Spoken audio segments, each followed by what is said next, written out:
Canal 9 calfa els motors a la Ciutat de la Llum per a rodar la sexta temporada de l'Alqueria Blanca. Escenaris nous i històries noves dels Falcó i els Pedreguer ens esperen. I això no és tot. Arriben més personatges al poble. Volen conèixer-los?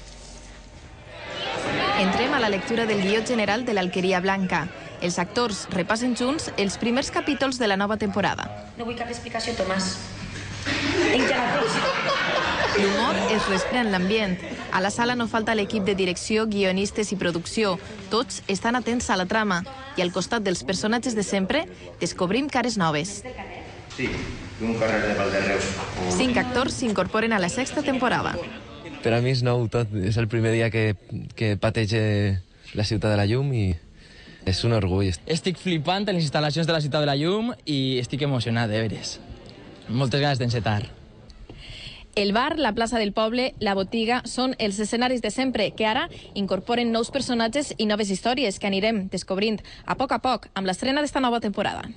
Jo sóc Iris, una de les noves incorporacions a l'Alqueria Blanca. Estic molt contenta, molt il·lusionada. Vam passar un càsting molt dur i amb moltes ganes de començar la gravació la setmana que ve de la nova temporada. Yo soy Alex Gadea, también me incorporo ahora con un nuevo personaje y un placer poder contar un trosset de la història del nostre poble. Esta serà, perquè està un poc en construcció encara la nova casa, la meva casa. Vinc en el meu fill i no vos puc contar massa coses. I, bueno, pues amb moltes ganes i molta il·lusió de començar la temporada. Veurem la tornada d'alguns coneguts.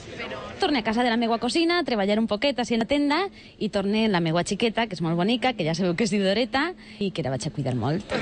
Pront els veurem a tots en acció en els nous capítols. Els Falcó i els Pedreguer tenen molt per a contar-nos. Ai, Déu meu!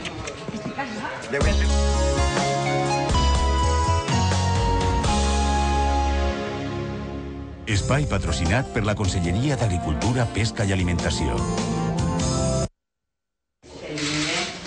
Crear llocs de treball i millorar la competitivitat del sector agroalimentari són dos dels objectius principals del Pla Especial